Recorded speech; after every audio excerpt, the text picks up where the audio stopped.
But here we are. Everyone understands all the rules to a certain extent, and then it's like, all right, let's go and get the rule book. Because some scenarios have happened. The flowchart has gone to this one specific point. Contingency for the contingency for the contingency.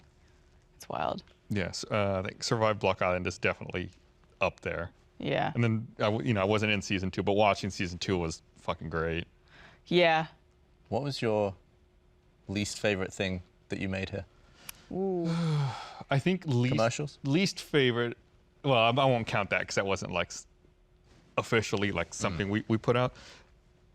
They're beloved and I like them, but I hated making them. Some of the early RT shorts. Yeah. Because it would take fucking forever to film. It'd be like, we've got it. We've got it. We don't need to roll. We don't need to keep doing takes. Oh my God, we've got it. How many have you heard? How many times have you heard "one more for safety"? Like legitimately. I remember making because I was in a few in I assume the first season. The one Secret Door, I think, is still my favorite RT short ever, and that's with the Gavin clones. Because we had a scene there where I had to like come back at night to see what was in the closet, and it just legitimately was night because we'd been filming so long. Yeah. And then after that, we had to do me changing outfits and standing in a different spot and trying to get that shot. And I think it was like 2 a.m. by the time we finished. Yeah, it sucked. I hated it. And then it was like straight back to work the next morning, work on RVB and all that. I loved some of those old shorts. They were great. But yeah, I imagine they're tedious to make. I remember the first short I was in was the Siri holiday horror movie. Yeah, that was a good one. It was great, but it took days to film that because especially when you're making a trailer, it's like we need this shot of this happening in this little bit and this little bit. But that's the short where I was covered in blood and I had texted Bernie to help me. And then I put my phone down for like 4 hours and I came back to like a string of texts being like, haha. Yeah, are you okay though? Like, what's going on?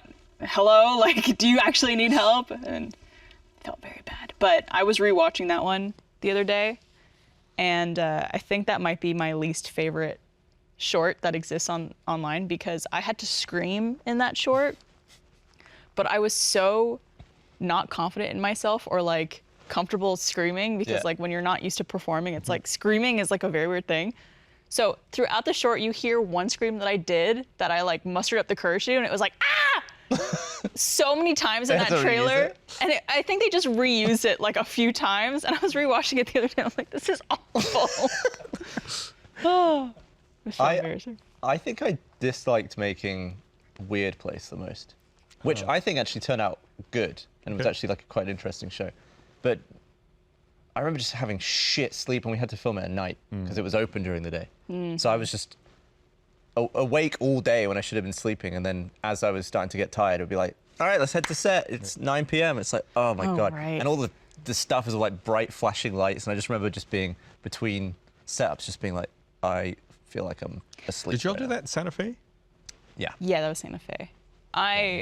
You guys weren't on this shoot, and I was barely on it, but I know it was a least favorite experience from a lot of people. It's Camp Betrayal. Apparently that was a nightmare because it was all overnight shoots. Yeah. So it was like 6 p.m. to 6 a.m. shoots. But it was like really cold and like wet and muddy. I got eliminated the first night, so I didn't have to come back. But apparently the second night they were having like tech issues with something. And Fredo was like kneeled in the mud, like had his hands tied behind his back because they were like some game they were playing, blindfolded, and he was just sitting there in the mud. I think he said for like 3 hours. Well, they were trying to get things fixed. I think that's the worst part that people don't see is like the setup and the waiting and like all the stuff that goes wrong. Like, oh my God. Yeah, and I'm like, okay, maybe I'm not so pissed about being eliminated first. Night shoots are extra bad when you're transitioning in or out of them. Like if you've been doing nights for like 3 weeks, you get kind of in the right schedule. Yeah, the swing of schedule, and then, but it's in the winter it's the worst. Like we did laser team at night in the cold. That was the worst day. Just between takes being freezing because I'm wearing a ski suit. Yeah. And at one point I wrapped myself in a blanket and stood by one of the lights, but it was one of the really bright ones, so the blanket caught fire, and I was finally like the right temperature. I was like, oh, that's nice. As it was like smoke coming off the back, I was like, oh, I'm finally warm.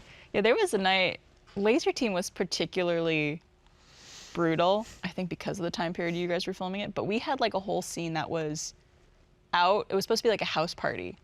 And Michael gets like tased in the movie and falls into the pool. And I'm like, Oh, God. I feel horrible for you. And then we had like extras and stuff like that who were a lot of like volunteers, community members, all that stuff who participated in the movie, who had to be in the pool for that whole shoot. And it was like 25, 30 degrees. Was it that cold? Very cold. And that was also the same time we had to do the cheerleader uniforms out in the cold. And that was brutal because it was like a football field. So there's like nothing to catch the wind. That was brutal. So cold. I'm Canadian. I've never been colder in my life. It's been a lot to look back at. It's crazy to think about all the different projects. I still am confused about some stuff. Like what? Like John Reisinger shot me in the mouth with a paintball, but I was wearing a paintball mask. How did it get in my mouth? I still don't know. I don't understand the physics of it. It went into my throat through a paintball mask. You had the visor, right? Yeah. So there's probably a little, like you probably had your head, like you went back for a sec and then it went. We need some slow-mo on that. There's Yeah, footage. I've analyzed the footage. I can't tell how it went in, but I remember just spitting out. It was either Paint and blood. paint and shell, or it was blood and teeth, and I was hoping for one. You're hoping for blood and teeth? That would have been. Is that your worst injury So you think bad. you've had with Rooster Teeth? Max Krumke knocked me out with a stuffed bird. I talked about that, right? I don't know. He was like pecking me to death in $1 Million Bird, but I think he like pecked my jugular Oh too my hard, God. and I just lost consciousness. I fully like went to sleep and woke up. I was like, oh, I was just dreaming. I was dreaming that Max was hitting me with a bird. I don't remember Yeah, that. that was funny. I told him about that afterwards. And I got like a slow-mo injury that was technically a Rooster Teeth production. Stitches. Oh, Jesus. When I got hit by a piece of exploded spray paint can. I think I know what Gus's worst injury was here. What was it? It's when we were filming that TikTok of us doing the blindfolded tortilla challenge. Oh, Where we had to hit each other with blindfolds, or with had blindfolds with tortillas, and John Reisinger, again, just like, I guess caught He wind was of you. swinging like. He swung at you and like hurt your finger. Yeah, it was this finger. Like he hit it in such a way that it like instantly started ballooning and swelling. Yeah. Like he hit it and I had to stop. I was like, I need to take my ring off. I tried to take my ring off immediately. Yeah. 'Cause it just started swelling and like for a month I couldn't bend it. I was like, Oh my God. Did he break it? He might have I don't know. given you a fracture or something. Maybe. It was either that or when we did, I think we were trying to do like the 5th grade fitness test. You were sore for like Couldn't weeks. move. I didn't want to lose my desire to not lose, my desire to be competitive. That's my problem is I get super competitive about stuff. And, Yeah. Like I'll hurt myself. During one of the early immersions also, the side-scrolling one, when Jeff and I could only see ourselves from the third person like a Mario game, I think Bernie hit me as a bullet bill, and that that hurt me pretty badly. I was hurt for a while after that. Did it smash the thing into your face? It smashed the thing into my face, and then it knocked me off balance. And since I couldn't see, because I had the mask on, I could only see third person. I couldn't catch myself. Yeah. So I ended up like tumbling really bad. Oh yeah, I remember. I also took a football to the face for Extra Life that hit me so hard that it like skipped frames. Oh my God, Extra Life. Yeah, Yeah. that was like lots of moonballs, and paintballs that'd be bruising. Yeah. But Brad Stuver kicked a ball so hard at my head that I saw the ball on the floor. I saw his leg kicking it, and then like one frame later in my vision, I could only see my own leg and the scar. Like, it was just like this, and everything in between was missing. It just came at me so fast. God. Rattled me, and it was awesome shot. We really put Looked our great. bodies up for It's been fun. For the There's team. nothing permanent. I was younger back then. yeah. Did you see that, not Rooster Teeth related, but you're talking about injuries reminded me. Did you see that video a couple days ago of the guy who almost got hit by that saw? No. No. It was like some guy, I think it was in Oregon, walks into a convenience store and there's like security camera footage. And then like a second or two after he walks in, this random giant saw, probably the size of like, maybe smaller than that, maybe like the size of this, of the gold part here. Yeah. This giant saw blade just comes from out of nowhere through the parking lot, like boom, like embeds itself into the wall. Sounds like where, a level of Half-Life 2. where he had just been walking. My God. I guess it was like some wood saw that had come loose from a construction site. I've seen stuff like that with like tires coming loose from cars Yeah. and like bouncing down the road and almost hitting pedestrians and stuff. like that. Anything with like circular momentum can just store so much energy. They'll just go forever. Yeah. I want to see that. Let me see if I can find it. That is wild. Yeah. You going caseless? I hate cases. Oh. I'm going caseless. Go caseless. I'm a case guy now. You're a case guy now. Yeah. When did that happen? I think like four or five phones ago when I smashed like a week-old iPhone. What case you got? Can I see it? Oh, it's nice. Oh, and it has the little wallet on the back. Yeah, I love the wallet. That's so smart. So you drop it and then everything goes flying. Well, the wallet could be stronger. Walks into a store. Where? Oh my God. God, it just sticks in the wall. Oh my God. Where did that even come from? I think it was like a construction site across the street or something. Can you imagine being the guy like operating that sword? It's gone. You're like, Or imagine like all the little decisions in that guy's life that put him through the door at that moment. Like, what if he had been a second slower? What if his keys? What if he dropped his keys when he picked them up and had to like bend over and grab them, or anything along the way that would have delayed him just like another second? it's like that truck that lost the wheel right under that other car and it flipped the car. Did you see that one? No. Yeah, It, that it one looks was like someone wild. just like in a James Bond movie just like fires a tire It out goes and it boom. just completely flips the car. Like literally launches it up. It's amazing how easy it is to like for a car to flip. Again, like all that momentum, you can very easily get them going the wrong way. So, no more Anma, but are you and Jeff gonna try to do stuff together still? Probably. I mean, everything's still so up in the air. Because I was thinking about this the other day, and you guys have mentioned this a number of times of like, the podcasts and the shows that we've been doing are like really the only time we see each other and talk to each other, and it's like, do we have to continue a podcast? That's exactly Jeff's argument for like for doing Anma, or for continuing trying to find something new to do. Oh, good old Chatsworth. We're watching it. Oh God, I still can't believe it. Here it comes. Here comes the boop. Oh my God. Can you imagine It just got being some in that? serious air. Yeah, you're just driving, and the next Just thing you know, like, you're like 15 Oh, I'm feet in the looking air. at You're like, what happened? It's like you looking at your foot, except like they're driving, and then they're looking down at the road. Weird enough, Brad Stuber was driving that truck. So Tyler said that the pizza's here. Should we go have some pizza? Maybe we should wrap this up and go get some pizza.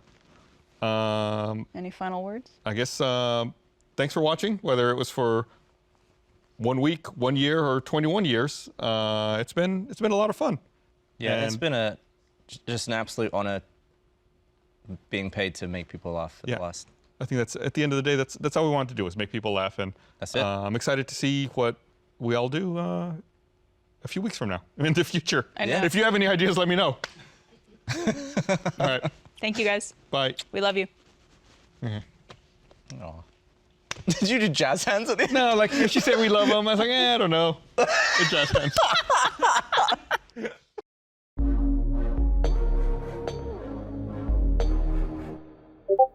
There's huntsman work, and then there's work that only a huntsman can stomach. In Mistral, you'll get both kinds. Full of thieves and assassins, this is a region where the people can be just as, if not more, dangerous than the Grim. If you don't know how to watch yourself, a wrong back alley can swallow you up just as easily as a manticore. It's the type of place where secrets live in the open. Perfect for the brazen sword to make an unscrupulous living. Unlike Vacuo, this isn't where people go to disappear. It's where they go to make empires. Hidden amongst the winding mountains and in the belly of the underworld, you're sure to find them. Just make sure you don't stick your nose too far where it doesn't belong.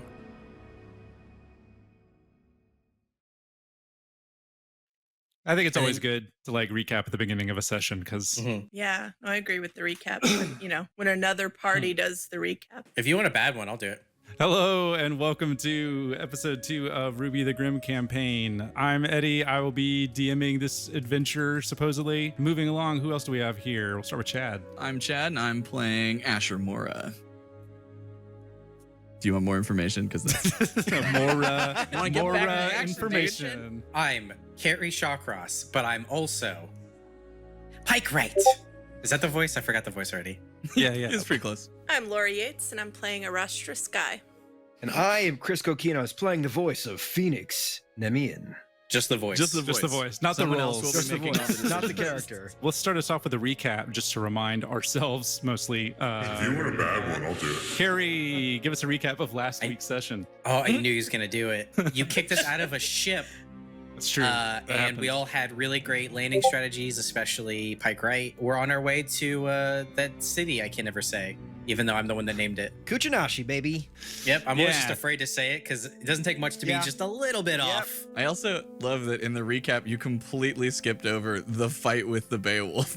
That's Yeah, right. that's true. The primary feature of Skipped took over the down a fight with the Beowulf. Beowulf. It was Skipped amazing. over what we're even doing in this region. This is all a tactic, so you won't ask me next week. It's like if I do the dishes poorly, then I'll never get asked to do the dishes again. I'm leaving crumbs everywhere, Eddie.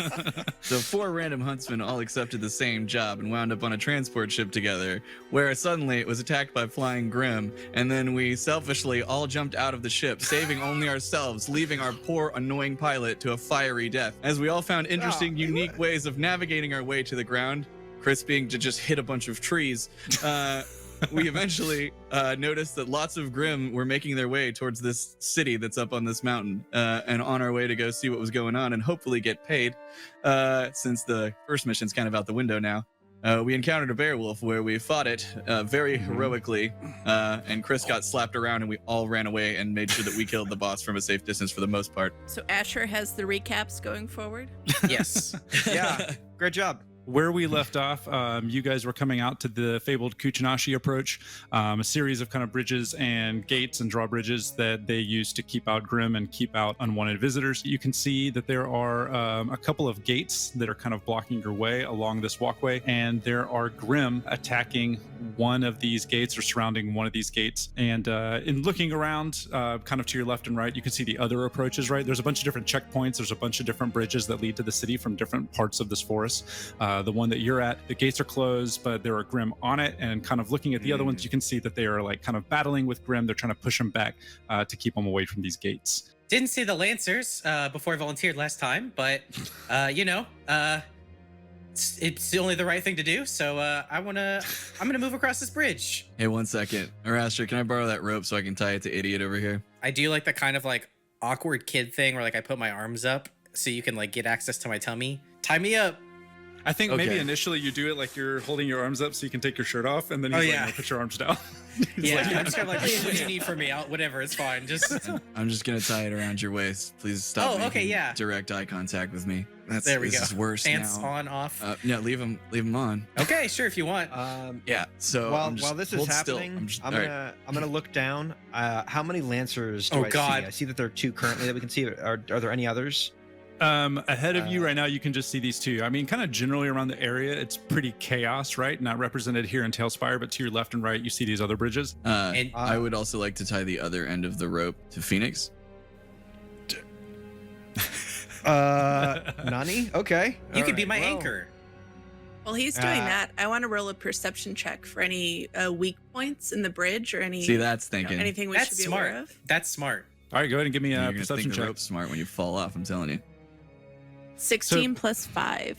So right now, just looking at the bridge, Very you can much tell so. they're not 21. they're not super like well kept or anything, but there's nothing that you can see where it's going to be a danger to like step on these bridges. Do we have like an idea of like the distance here between us and the lancers? Yeah, I mean this is probably like 100 feet. Okay, I think our best plan is we go across the gate, we take out those Lancers, and then we maybe talk to, see if there's any people around. Yeah, so on the other bridges, you can see that there are people fighting back, and the gates kind of are open. These gates are closed, but the Grim are messing with them, right?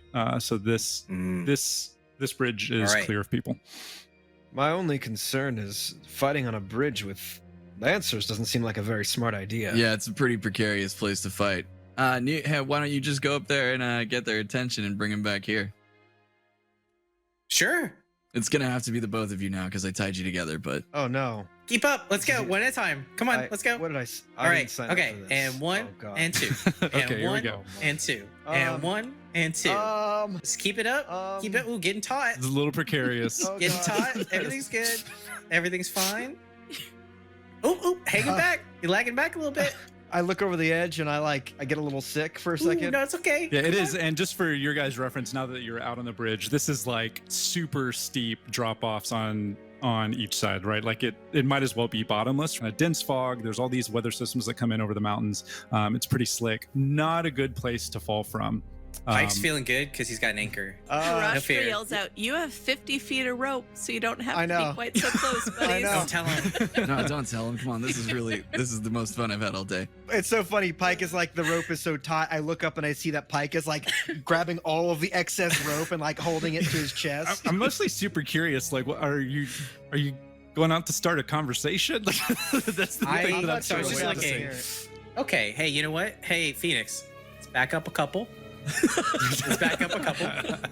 So here's what I'm thinking: is I'll use a something very similar to a firebolt. It's got 120 feet range, and I'll hit a lancer, and he'll go, and then we'll run back. Pike is not paying attention to me. He's not looking directly at me, and I've been walking back as far as I can. Hey, Okay. I'm like creeping backwards, just trying not to fall off the bridge. he's Heading back to unthreaded the group. rope to get a couple extra feet out of it. Yeah. Go ahead and give me a perception check. If your dice falls off the bridge, it's a Oh, no. look at my that! God. It was almost a 3. Got a new Phoenix. Okay, so from behind you, out of this landing, you notice that the trees are starting to move a little bit from the direction that you guys came from, and now you've got a couple more lancers have popped out of the forest from behind you guys, from where you had come from. So what we're going to do here, once we get these lancers on the board here, we are going to go ahead and roll initiative. Can I hide? Like, Can I hide? Carrie was already planning on doing this before he saw these. We'll give Carrie a surprise round right at the top. But then from here on out, we're going to be in initiative. Asher has a 4. Rashtra has a 20. She says reluctantly because you guys forged ahead without a plan. And now I have to. I literally got roped into it. Okay. Hey. What did Pike get? 7. It's going to be Arashtra at the top of the order. Then it's going to be Phoenix, Pike, and then it'll be Asher, and then it'll be the Lancers. Well, they are further than 15 feet away, so I can't do my good spell. I'm going to use Firebolt on that Lancer in front of me. I'm just going to go for it. As you hear in the distance, there's Lancers back here. Whatever you do, don't get the attention of the ones in front. Too late, because I just rolled a 12. You lift up your drill, you fire that firebolt at it. Its attention was turned away, but you hit it in the back. And now you've got both of their attention. But you are going to, go ahead and give me your damage. 5.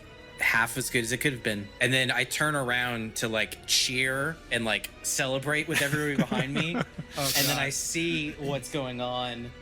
And then I just freeze in like shock. Okay.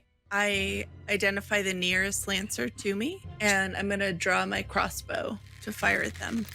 21. That's the sound of damage. Yeah. 10 damage. Yeah, so you lift up your crossbow and you hit it right in the, now I'm like searching my brain for like bug parts. The thorax, that's real. Yeah. Did you hit it in That's one of the pieces. Yeah, that's right. Belongs to a Yeah, bug. that's right. Yeah, just like embed that arrow right in there, and it gives like a little like nasty like grim wail. It's still hanging in there, but you've definitely made it mad. Did we hear the explosion behind us? As far as all of you know, like this is all popping off now.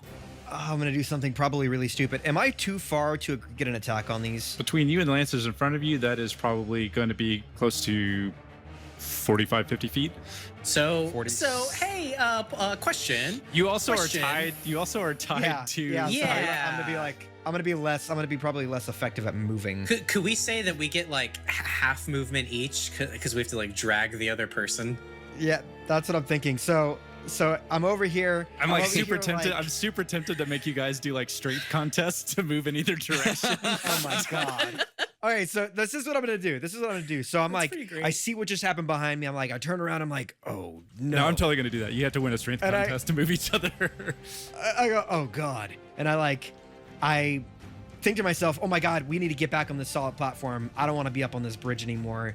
And so I start to run towards these Lancers over here to get an attack in. And I'm dragging Pike with me, or I'm trying to. All right, so give me. Yeah, you guys are going to do a strength contest. So each of you is going to roll for strength and add your strength modifier. Oh, my dice is so gone good. forever. Do I get a roll still? Yeah, it'll still give you a roll. Hell yeah. Oh, Okay. nice. Definitely got that. Okay. Yeah. I only have a +1 modifier, so I have a 3. Okay, yeah. So you start running, and like there's like almost no resistance from him. Like you were straight up dragging him along behind with you. So you do that. Each one of those spaces will be 5. 4, 5. That was 5 movement. 6, 7, 8. Yeah. So, and Yeah. you're dragging Pike behind you the whole way. Like if you rolled higher, it would have been a little bit harder for you. But he rolled so low, like you're just straight up dragging Good. him and running. Okay. Yeah. I just turned to a and rostros up. As I go for that, I wind back for a swift punch. The arrow that Arastra had kind of lodged into the thorax is still there, I assume. Yeah. I lurch back and I go for a big old windup and I go right for the old thorax. Do The it. old thorax. It's like falling on your keys. Just punch it in the arrow. Oh God, I think I'm rolling much better today than last time. Yeah, it looks Thank like God. 1d4 plus 4 bludgeoning damage. Bow! No! Well, that's karma. So I got a 5 there. You run up, you drag Pike behind you the whole way. He's kind of like bouncing and shouting kind of incoherently as you do it. You were so full of like surprise that you didn't even consider him and dragged him along behind you. And you make it all the way up to this Lancer. And yeah, you just punch it right in the arrow, drive it in even further. And it shrieks and you get all that gross like black goo stuff. And this thing is looking in pretty bad shape. Cool. Next up in the order, we've got Pike, who Still has like spinny circles in his eyes. I'm too far away from everything else now. Let me see. I'm gonna move up just a little bit. Not much. Just a touch. You don't want to Just, strength contest him back? No, I don't know that's a battle I want to win. I'm gonna. you've got like move. rope burn like around your waist. You're on the old tum-tum. Yeah. So I'm just gonna get like a good vantage point, and then I'm going to use my just like my normal cannon. Here we go, everybody. Not a Chris roll. Ah, I've been rolling really well today. yeah. Yeah, everyone's rolling well. 15 plus 4, that's 19. Got Okay. 1d10 plus 4. All right, 6. Are you aiming for the arrow as well? Yeah, I'm also like just as Phoenix's God. hand like comes Okay, back. sure. I'm Sure, why shooting. not? Yeah. Yeah. So you like fire this cannon, hit the thing right in the, what did we say it was? The abdomen? Yeah. Yeah. The So yeah, chest. you hit it and it's a bug part. Right in the arrow, but it just like pops and the whole Right thing in the bug dissolves part. and this Grim is gone. And I look back at Pike and I'm like, what are you doing? And I'm just like thumbs up already. Like, we did it, teammate. I would like to leap off of this ledge and stab it in the head with my Great. both my weapons. That's awesome. So is this just straight up just rolling a d20, or you're gonna make me do any acrobatic stuff, or are we just going for it? No, we're just going for it. You've got the movement. Right. It's right there. Schnee. Okay, I gotta stop saying that. I'm sorry. Darn it.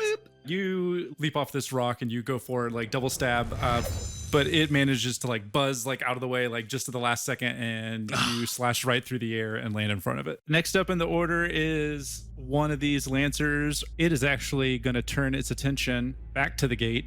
All Here. right. Free hit. Put No yourself in the consequences. shoes of this lancer. It turns around after getting blasted by fire, only to see some poor boy being just pulled away and just like Looney Tunes off. All right, so this lancer actually like turns. It's going to make an attack at the gate and didn't seem to have much effect on it. Honestly, You're gonna- pretty comforting. So now we're going to move to this other lancer that is still over here by Phoenix, and Asher's the one that slashed at it, so he's not too happy Right. with you. So it is going to fly up and make a little stinger attack at you. Just barely is able to sting you with it. Like where are we talking here? Your Yeah, right thorax. now. In your thorax. In your thorax. It's like it wants revenge. Kind of right as that one finishes attacking, you guys notice 8 two more lancers Ah, are rolling in kind of from the same area. I just want to voice this. We obviously have a problem in front of us. The fact that they're going after the gate seems very suspicious. I agree, but yeah, I don't know how we move forward. without defeating them. I don't think now is the time for civil and calm conversation. I think we should make a break for it. I guess I'll just have to strength check. Okay, well, I've turned to face the rear-facing lancers, and I'm going to attack the one on my right. Man, these rolls today. I know. 21 Heck yeah. to hit. 12 damage. You fire a straight shot. You hit this thing like right between the mandibles and hurt it pretty bad. It shrieks out, like kind of flutters down, but sort of regains its flight. So I'm kind of like getting a little bit worried here. These other two things have just started to pop up. I'm starting to feel myself getting a little anxious, but I go ahead and I see the one that's directly next to me here that attacked Asher, and I want to protect my friend, so I go in for the 1-2 punch on this fella. And I'll describe what I do if I actually do the thing. Where'd my dice go? It's down on the ground. I rolled a 6. Oof. Plus. Is your bonus 10? That would be great. Fair enough. I don't think it matters. Yeah. Okay. So that first one, you run up, do the 1-2 punch. First one, you get out of the way, but that second one, you've targeted pretty well, and you hit.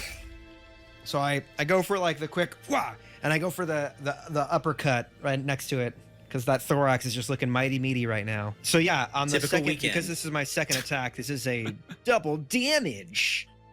Hubba! So that's a big old whopping 4. Did we establish they don't even actually have thoraxes, right? Is that? No, they do. It's just which Okay. part is. Okay. The thorax is like Fair. the chest. Here, hey, Eddie, here. I'm here for your wasp anatomy, right? Okay. This part, thorax. Mm-hmm. This part is mandibles. Show me that. And then- Show me the abdomen. Where's Okay, abdomen? Yeah. So thorax, Okay. mandibles, and then everything you can't see right now, abdomen. I need to see it. Unclear. Can you? I'm please unclear. stand Yeah. up? Are you wearing pants, Carrie? I hope you're wearing pants, Carrie. He's like, please don't make me do this. Moving on. So everything you can't see is abdomen. Yeah, my feet, abdomen. Since Asher's in my path, is that a problem with me attacking? These aren't questions you should be Technically, asking. I'm kneeling. You're also on higher ground, so we can give it to you. Okay, call me Anakin. All right, I'm gonna attack that one first. It was Obi-Wan, actually, that was on Oh, higher no. ground.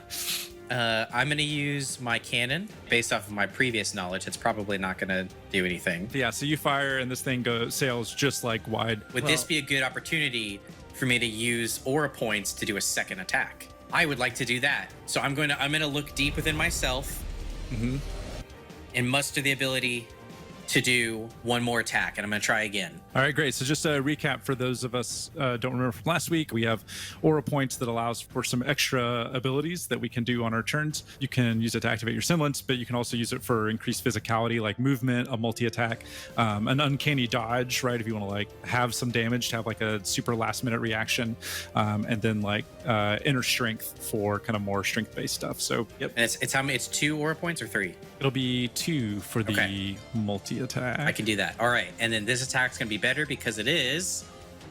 Oh wait, no, Oh, this will be so- this will be 3 actually. 3 That's aura okay. points. Yeah. But 14, 18. Yeah, that's definitely gonna hit. Go ahead and give me your damage. That was the wrong one. Hang on, wait. That was a 1 technically. I rolled the percent die. So technically that's a 1. So 1 + 4, 5. You fire that first cannon, you do like the double blast real quick. First one sails wide, but the second one clips the wing, does a little bit of damage to it. Well, I was hoping to use that as a strategy to do a lot of damage, but instead I used that as a strategy to do any damage. So Asher, brand. you're up. On brand for Pike Right. You know, I made my super awesome leap attempt. Whiffed. Well, attempt.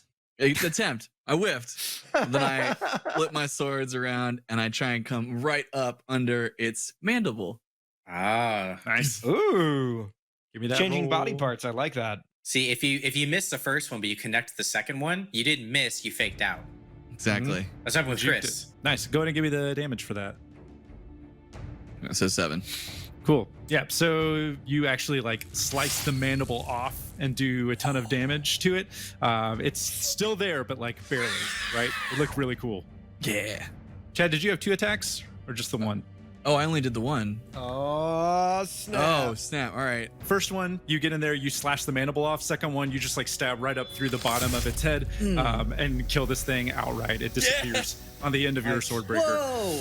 Whoa! Lancer by the gate. It makes another attack at this gate. This gate withstands it. Hey y'all, is a gate gonna be the MVP of our match? MVG. Hey, Cody, can you get my camera real quick? Hey, Ruby fans, if one thing ends up in the wiki from this, can you please make sure it's this gate? Thank you very much. It's really important to me. This gate's very important. Carrie, Yeah. it's only fair that we give the gate a name.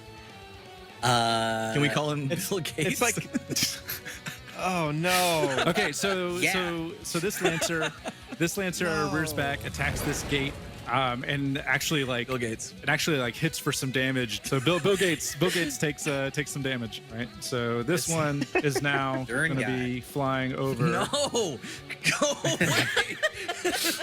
I'm down to 6 HP, man. You can use aura points to heal your aura, Chad. Or you could ask Arashtra nicely, I believe. I don't think I know that she can do that yet, though. Cool. See how this encounter goes. Oh, God. Yeah. So this guy, it is going to hit. Oh. So it I raises the would like stinger. to dodge. I would like to spend an aura point to dodge. So this is an uncanny dodge ability. So this thing rolls up with its stinger. It like thrusts it at you, he says unfilthily. You kind of like blur and like super dodge out of the way. So you only catch a little bit of it and you get 1 damage. This one goes over to Phoenix and it is going to raise its stinger. So yeah, when Phoenix uses his double attack, he's getting that extra attack, but he's leaving himself open at a disadvantage for enemies. That sucks. Is there any roll that I can do to try and yank him out of the way?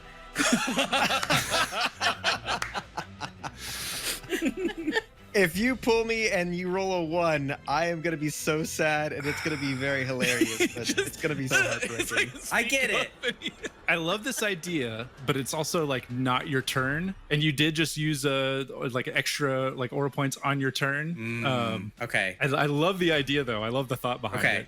I think it would be possible, but it's not your turn. Can Okay. Phoenix grab the rope and strength check to swing Pike like a wrecking ball at these? on Phoenix's turn, sure, Phoenix could do that. Okay. Oh no! Oh my God! Phoenix. Yeah, if you and that was the die- story of how I murdered Pike Wright in the Ruby in the history of Remnant. Oh my God! Phoenix, if you die, if you could just try and remember that I did try.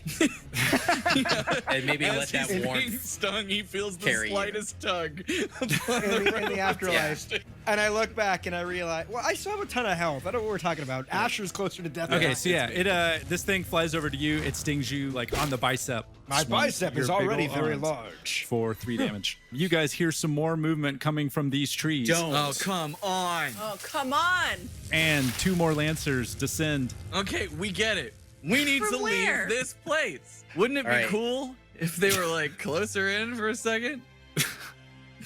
no, like not that close. Never mind. These models are incredible. They're very- freaking they're very horrifying good. looking. Yeah, like it's super cool how they were able to get some of these Grim in here for us. Yeah. I want minis of this. I want minifigures of these. Yeah, yeah. seriously. Asher, how are you doing? Do you need my help or do you want me to attack? I'm hurting pretty bad. I guess. But let's see. You know what? I think I can hang in there for a little bit longer. I'm Phoenix, actually how are you- thinking about the Do you feel thing. like you can you handle the next attack if I help out Asher? So I just got stung in the bicep, and I'm like looking at how swole I am, and I'm like, aha! Yeah, I'm about to rip this thing. Like I'm getting really excited, ripping him half. But yeah, I pay no mind. You just look at me getting excited about beating bugs up. We'll keep this PC, but you're into it. I am into it. You're into it. I'm into it. it. I am into it. Okay. I'm gonna use some dust to help heal Asher a little bit. All right, so Um, let's talk about your semblance for a second. Yeah, so equilibrium. I can use my manipulation of dust to heal my counterpart, but I take damage myself when I do it. Whoa. Yeah, so Arashtra is able to actually like think about it like splitting an atom, right? She's able to kind of like split dust into kind of its essential parts. So she's able to like take the energy to like help somebody's aura out. But then there's still the elemental side effect of this dust. And it's got to go somewhere, so it goes to her. So yeah, so Dang. she heals other people at the cost to herself. I'm gonna use green dust for this particular healing, so I'll be knocked back 10 feet. Oh, that's very strategic. Maybe it is. Target restores 1d6 the whole plus time. wisdom for Asher. So let's see what we get. Ooh, Okay, boy. 6. Got it. Well, she's gonna take damage. Do we roll for that, or does she take equivalent, or how's that work? So for the dust that she used, the penalty was that it's going to knock her back 10 feet. So she pulls out this dust, she activates her semblance, and you see it kind of like break apart. Some of it goes to like boost your aura, and then you see her just kind of like boom, like The hell was back, blast back about 10 feet. All of you are kind of looking at this, kind of like I feel you've great. never really seen anything like this. And Asher's looking pretty good again. I am prone, but still ready to go. I'm feeling like the adrenaline pump right now. I'm feeling Here it we go. so much so that like it gets a little too much, and then I start to breathe heavily, pant, and I go right into my berserk mode on this platform, which does not seem like a very good idea. But you know what? Nice. So he transforms right there on the platform. And what do you do in beast mode? I'm gonna hit a dude with another dude. Are you Love gonna that. are you gonna swing the rope? No. Okay, good. I was like, I'm mean, not. I it's fine either forgot way, that the you rope know. is even attached. I Like, forgot the rope is attached to me either way. Mike is scared. I'm just like So- messing with the knot. Like, oh god. I try to grab the lancer and I throw this lancer into another lancer. Can I do that? yeah, sure. You can. Because do I that. totally want to freaking do that. You're gonna have to do a kind of strength check against that guy. So give me a strength roll and then add your strength modifier to you it. you got this, buddy. Hell yeah. Yeah, that's gonna do it. You grab it right around the thorax. Oh, abdomen this time. We've Oh, no, done abdomen, thorax okay. and mandible. Yeah, I Yeah, grabbed by no, the no. like I grabbed by the Grab stem. that booty. Yeah, you grab it by the abdomen and you swing it around and you throw it at this other one over here. So metagame, I hate how we've redefined abdomen, by the way. We didn't redefine anything. Carry on. The Google image search for wasp anatomy did. All right, so you throw him. I'm just trying to get him a little bit closer, right? So give me your melee damage roll, and you just won't add any of your modifiers to it because you're not using your weapon. And the guy that you threw him into will take half damage. Is his stinger still attached? His stinger is still attached. Okay. I dealt 2 damage to one and 1 damage to the other. Yeah. Can I also take this opportunity? I'm gonna kind of do something silly here. You already did. Can I grab Asher and start running for the bridge? I'm going to yell at you to not do that. I don't care. I'm in beast mode, baby. At the cost of aura points, you can do this, and then you still will have to kind of if Asher is not compliant with this, you are gonna have to do a Asher strength is check. very not compliant because Asher has a very cool plan. I don't want to metagame this because if I do, then I wouldn't do the thing. No, right. No, But- exactly. That's right. You do your thing. Yeah, I do will. what your character yeah. would do. I threw the one dude and I look over at him and I go to grab Asher and start making a break for the bridge. Don't grab him Right. by the stinger. So Wait, both is of you it, give wait, me- whoa. Question. Why would that be his go-to? But so, question: is it a strength contest, or am I trying to evade his grab? Oh, I see what you're trying to do here. I see what Okay, you're so trying yeah, to do. you're trying to- you yeah, know you're which one of trying to those see two if- things you're definitely going to lose. If you can do dexterity versus his strength. Hold up. Do I roll at advantage on this or nah? No, Because it's a no, you're strength not- check. No, you're not rolling an advantage on this because it's an extra action. Oh, you rolled a 4? Oh my god, I still won. Hold on. Well, what's my dex is +3. Phoenix sprained his wrist while doing this, but Asher twisted his ankle, so it kind of all worked out. Asher got a 7. Phoenix got a. What'd you roll? An 8? Okay. Completely like rejuvenated, like aura boost, like grab him, like turn and start running towards the bridge and dragging him along behind you. And Asher starts yelling, "What are you doing? Let me go! I can blind you!" We're gonna give you half your movement on this since you're also tied to a rope to another person and carrying him behind you. Well, hey, look, if he doesn't pass me, I'm not impeding. Well, my movement is 50 feet in beast mode, so you're Okay. taking me 25. Yeah, so it'll be about 5 so squares away, and Asher's coming with you. Hang it. I'm right What? next to Pike now. And now you are all up on the bridge, and Asher is so mad at you. I'm very upset with you right All now. up on the bridge. We are, if I could point out, literally back at square one. Yeah, but we got a couple of kills, which is always a good day. Yeah. Let's Yeah. go save Bill Gates. I'm gonna do a double move to run. So 1 aura point gets me 5 feet of extra movement for every 1 that I spend.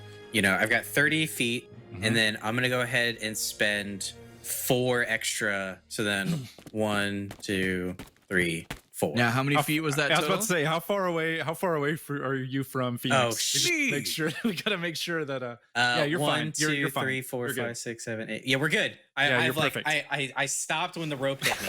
And My favorite thing is that no one's tried to untie the rope. I love it. At any point, no. I'm also assuming that you're running because you're scared of Phoenix, who is running towards Yes. you, and you're tied to him. and it was, now it you've was turned and, attached like- to me. I'm gonna shoot at that first one that I hit Okay. earlier. There you go. And I shoot 4. Oh, boy. Well, okay. 9 plus 4. That is going to miss. Oh wait, actually, hold on. What? Hold on. I'm on the edge of my drill.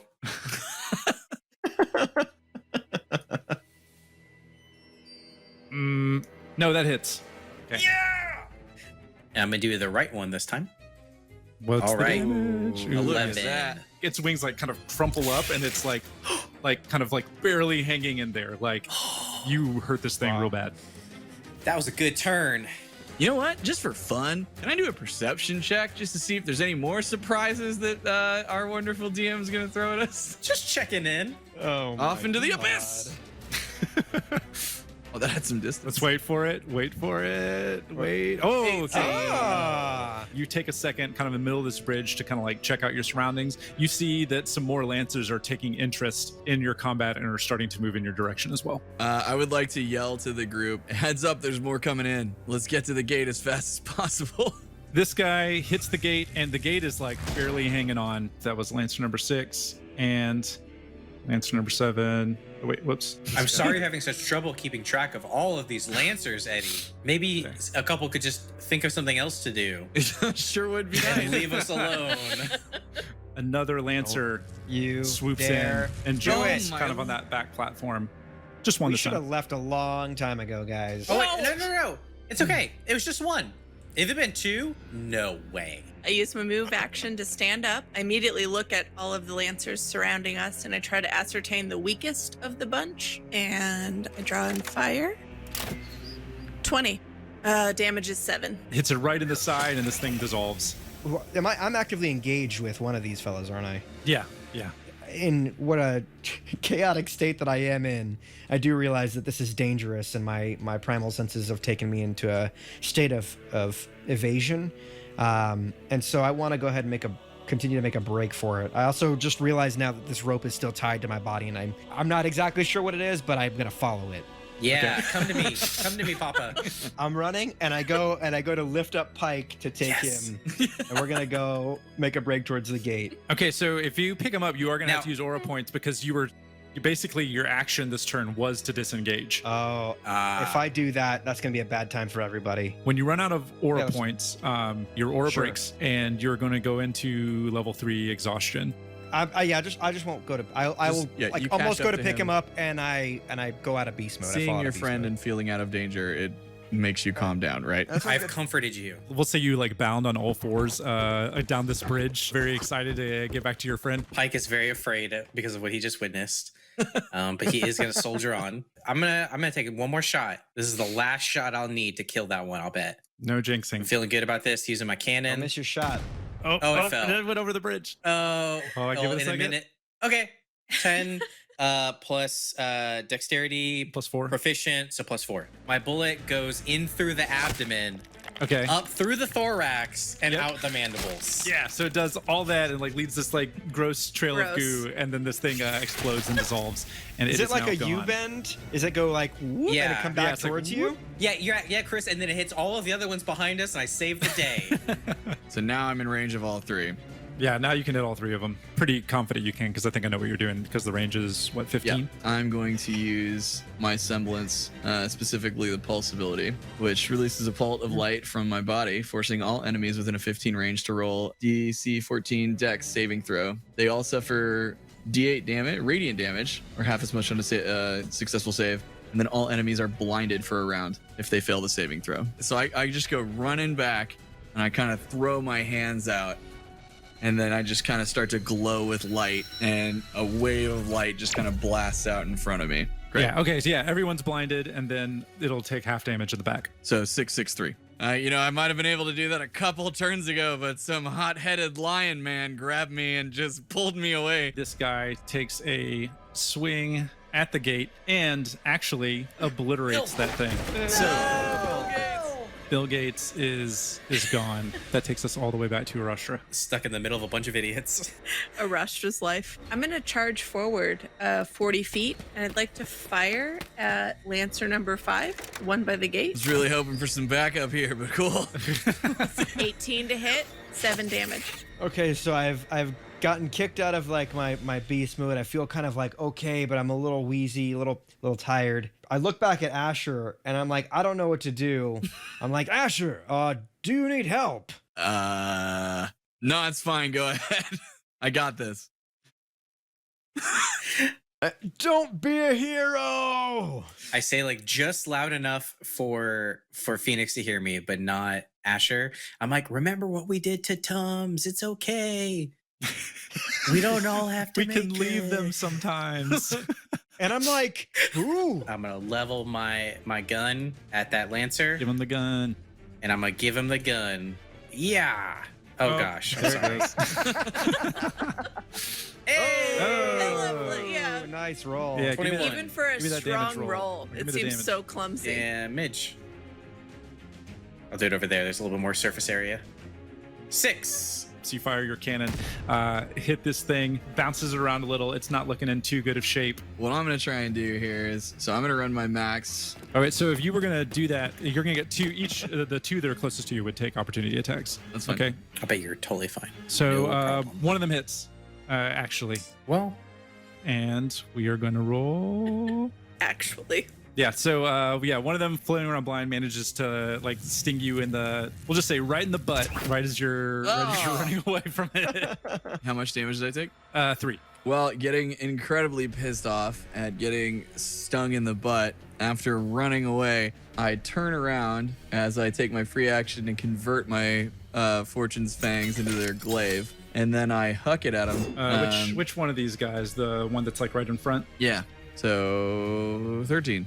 That is actually going to miss. Right, so yeah, you turn, you take a sting right to the back, right butt cheek. It kind of makes you hightail it down the bridge a little bit. You turn, you're really mad. You throw that glaive at it, and still miss. You can blame it on your swollen butt cheek. yeah, wait. I want to try this out. Asymmetrical instead of asymmetrical, but it's like his butt. This one is going ahead to the next gate, and as it does, Can we call that Alexander the Gate? yeah, you can call it Alexander the Gate. As it does, you see that this gate actually opens up. A bunch of city guards come storming out to help you guys.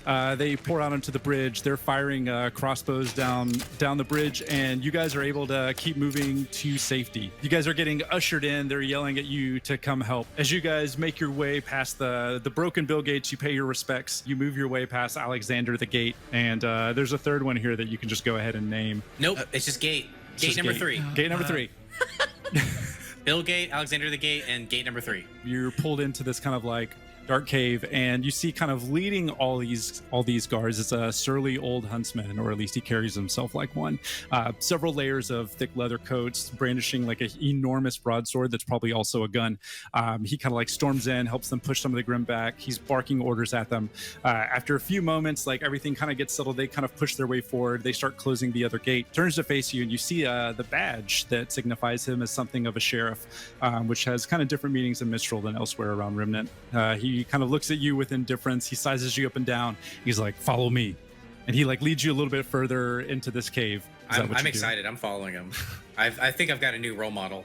I grab Asher and say, like, we should pay attention to this. Because I'm not. And I'm getting Pike's not. Absolutely. Pike, keep your eyes Pike open. is tugging me along because we're still tied together. I'm like trying to untie this rope as I'm just dragging along. So my feet are just kind of like skirting along the ground, and I'm just trying to get this rope off my body. He looks at both of you kind of annoyed, and he's like, "Which one of you idiots did this?" Yep. I just go, "Oh no, it wasn't either of these idiots. It was that idiot." And I point at Asher, and I'm like, how do you get this knot out? You're gonna want to think real carefully before calling me an idiot. He reaches down and like with very deft, like quick hands, like undoes this knot, kind of tosses the end of the rope to you, and he's like, "Now come on." You make your way down I the start path. to retie it too. No, I'm just kidding. You like tie it around his legs while he's walking away. No.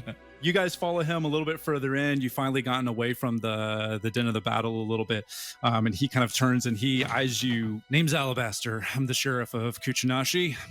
Are you the idiots who messed with our gates? No, that would be the Grim. Yeah, I could We're say, the honestly, idiots that no. took out a bunch of them.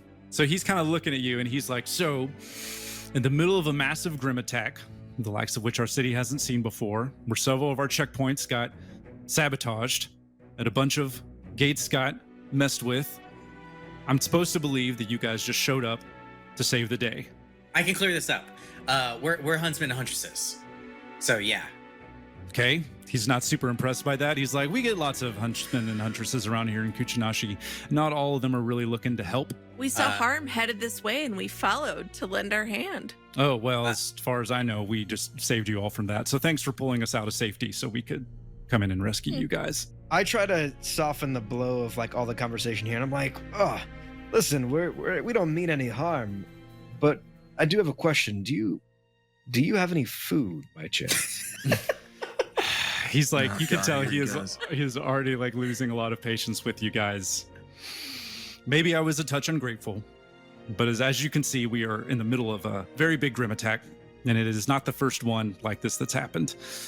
So I just need to know who you guys are. I'm Pike Wright, and yeah, just happy to be here. Just happy to help. Whatever needs doing. He is like super annoyed by you. Like he's like your energy is just like something that he is like not about. He looks over at Arashtra and he waits. Name's Rooster. How can we help you? We've come all this way and you're not giving us anything to work with. I don't know if I can trust people that just show up into the city. And to be honest, I don't really know a lot about what's going on around here lately. You can just tell. I mean, this guy's like super wary, but like the idea that someone like actually like kind of maybe is interested in helping, like he's starting to like let that show just a little bit, right? Listen, I understand. You got a lot on your hands. Why treat us like enemies? We could really help you out. Is there somebody more informed we can talk to? Yeah, sure. So the main thing about Kuchinashi is that I don't really get paid to uphold the law so much as keep chaos from spilling in the streets. There's a lot of bad people around here, and they pretty much run this town. They killed the last sheriff, so I just try to stick out of their hair and make sure that no innocent people get hurt. All I know is that we've got a couple of these crime families are at each other's throats. But if you guys want to know a little bit more, I can kind of point you a little bit more into the city. There's a tavern called the Skillful. It's where kind of all the important or dangerous people in this city go. You got to have a huntsman license to enter though, but that doesn't seem like it's going to be a problem. Can you point us that direction? Which way is the Skillful? I know the way. I've been here before. My stomach rumbles very loudly. So you could probably find also some food at the Skillful. Opal runs that place, and she can probably get you fixed up. If we say that you sent us, will we get a discount? Probably not. People there don't take too kindly to me. I'll probably try still. Yeah, you guys kind of start to make your way away from Alabaster, and he's like, "Hey, don't cause too much trouble. This place can get you. And if you do cause too much trouble, and I'm the one that has to be there, like I'm going to take you in." And I look at him and I say, learn to be nicer to my friends.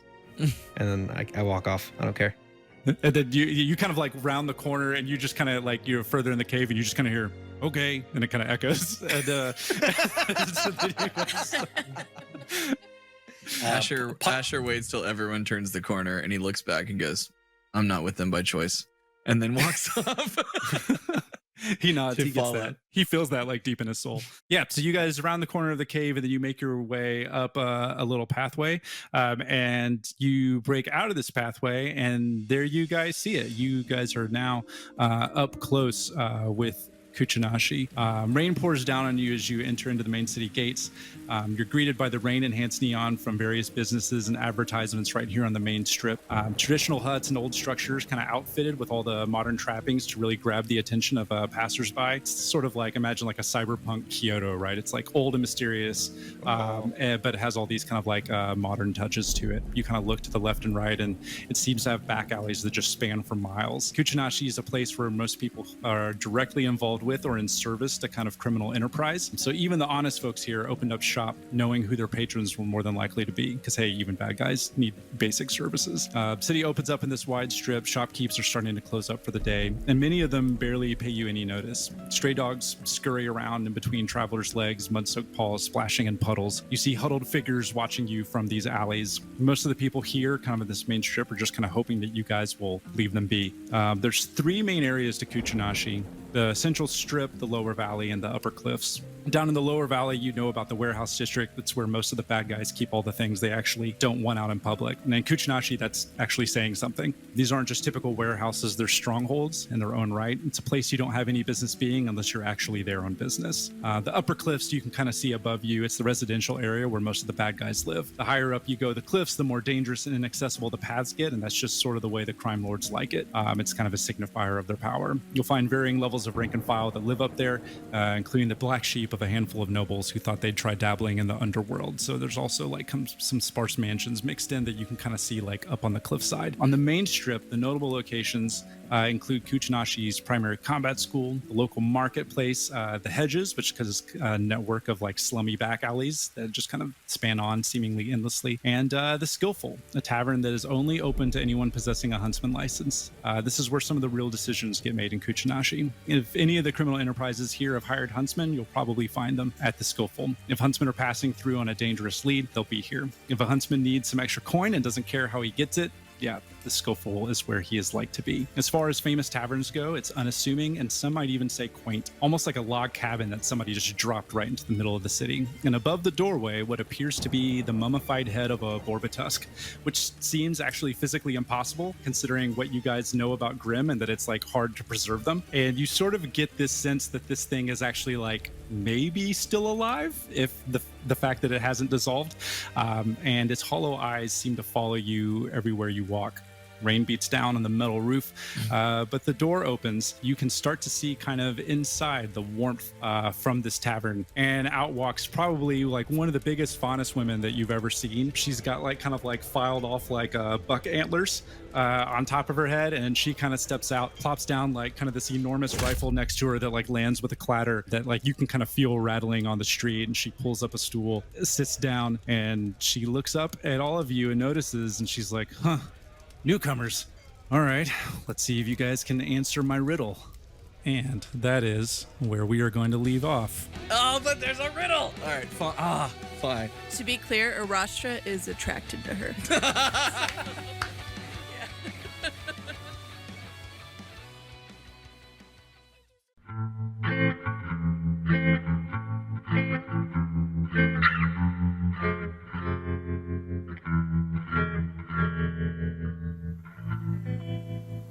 Hi, I'm Dick Simmons from the popular web series Red vs. Blue. And I'm Dexter Griff from the same show. Kids these days, am I right? Go off, King. Did I do that right? I did, right? Probably not. Lots of people spend their time these days terminally online, and as such, you might find yourself confused by the lingo people use on the World Wide Web. Big mood. Am I right? Like most anything, language evolves through unique confluences of geography, culture, and circumstance. Over time, a shared common language will begin branching into distinct dialects, sometimes becoming an entirely new language altogether. On the internet, this happens every few weeks. It doesn't take very long before you get left behind. And then, how are you going to share that funny tweet you saw with your boss, Joe Business Guy? It really do be like that. Now, you might expect this PSA to be some sort of explainer to help bring you up to speed. But by the time we finished it, it would be hilariously out of date. We'd all sound like a couple of boomers doing that.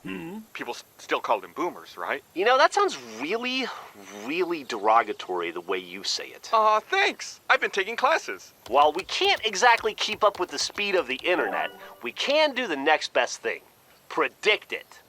Para el registro, no acepte participar en esto. A big welcome to our science volunteer, Lopez. Using the latest in predictive algorithms, we've pumped Lopez full of, well, the entire internet, in the hopes that he'll be able to tell us the future of internet slang. Era sobre todo porno. He visto literalmente todo el porno. In fact, he's receiving more updates as we speak. Sí, más porno. Ooh, let's see the first of what we can expect from the next wave of internet lingo. Lopez? Por favor, no hagas lo que ensayaste. Compute! Ugh. And the printout says, error. As in, error is going to be internet slang in the future? Feels a little retro. Oh, like when someone says something you don't like, maybe? Whoa, man, error. Do you think you're supposed to sound like a robot when you say it, though? Lopez, any thoughts? Why are you asking him? I mean, it's kind of obvious, right? Literalmente significa que hubo un error, porque este plan es estúpido. You're right, Lopez. Griff did handle that insensitively. Wait, what? All right, let's run it again. Tell us what our next future internet word is, Lopez. Genchi. Huh. What do you suppose that means? Maybe it's something bad, like, whoa, that smells Genchi, dude. No cap. What do you think Genchi smells like? Ah, Genchi. That's a word I haven't heard in some time. Wait. You know what it means? But I thought the algorithm was supposed to predict the future of slang. That would be the Genchiest if it worked. Sounds like in actuality, though, it is decidedly ungenchi. Can I get somebody to translate that? Es yerga vieja idiota. Why, Genchi was a popular phrase in the 50s. Oh, that really takes me back. It's important to know for context that Griff is clearly not Genchi. Takes you back? Weren't the 1950s like centuries ago? Yeah, but these things have a way of circling back around. Every time you think you've got it made in the shade, some new ankle biters get on the horn and shake things up. Bit of a wet rag, Daddy-O, if you catch my drift. So really, to predict the future, we just need to look in the past? Yeah, you'd be surprised. Well, that's dumb. Definitely doesn't razz my berries. Yeah, I didn't catch any of that. Lopez? Error.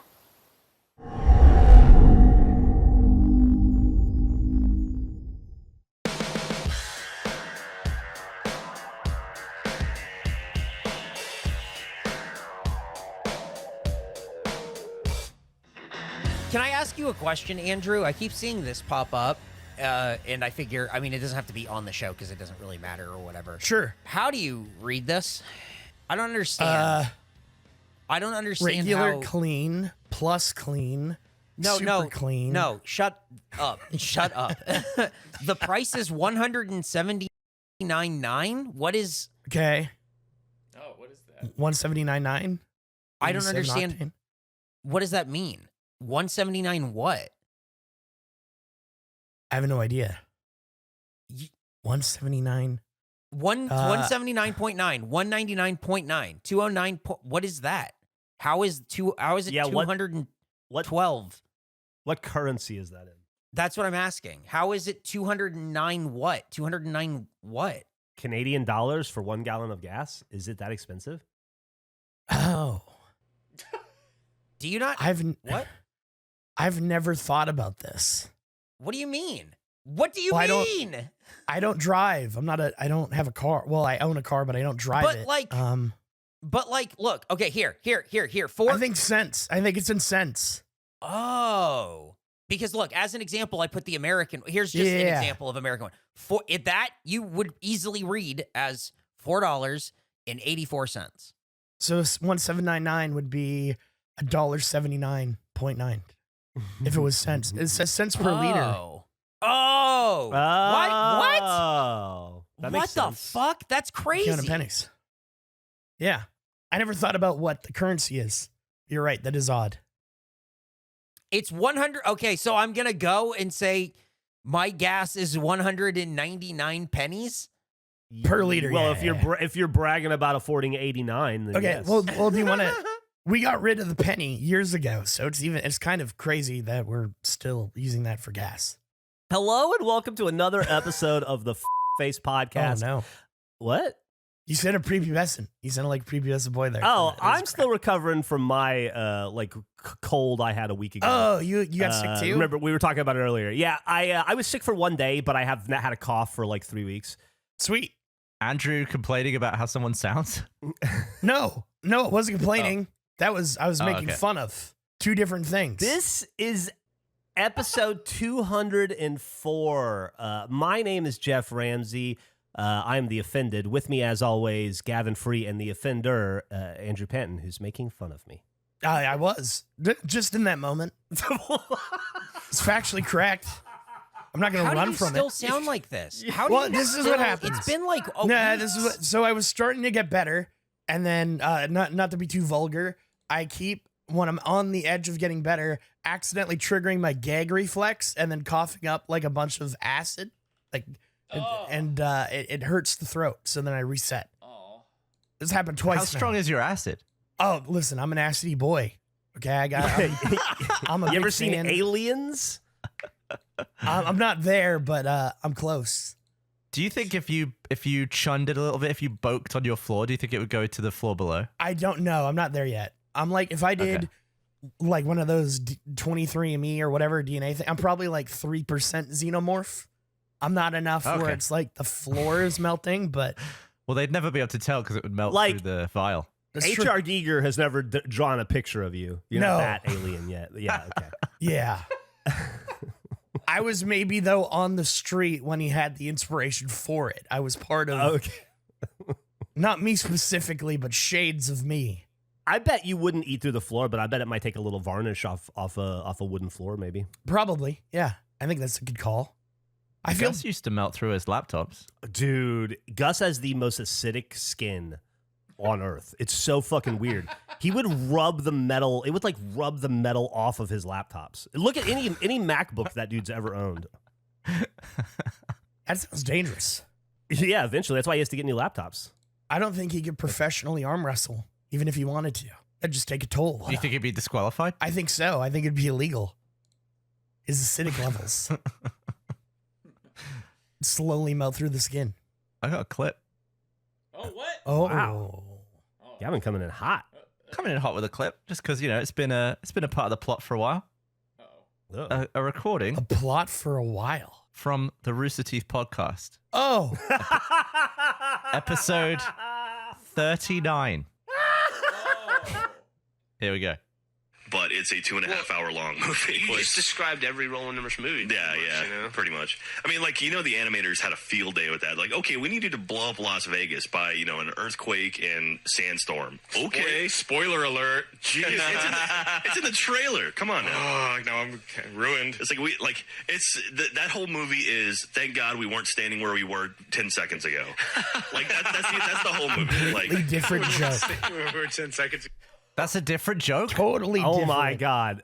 How's that a different joke? Let me post your joke. Okay. Listen, I'm not necessarily a fan of jumping Jack's in front defendant of this here. bullet of Jack. Let me. He's the offender and Jack's defendant. It's a different side of Andrew. Andrew Panton is the official offender defendant. Oh no, that's the wrong. Sorry, wrong. Kind of the sloppy pace. That was the wrong one. That's Alan Wake 2. It's the guy's dick in Alan Wake 2. Why'd you I hit the wrong button. That's the exact same fucking joke. Yeah, it was. Never mind. I was wrong. I was wrong about that. I remember the audience correctly. The tweet is, well, Gavin, you can say it. It's your fucking words. The tweet was 2012 should have been called I'm glad I'm not 10 feet behind where I am right now. Man, I have. The funny thing is, though, there's also a clip from the Rooster Teeth podcast, episode 63. Really? About 6 months later. Check this out.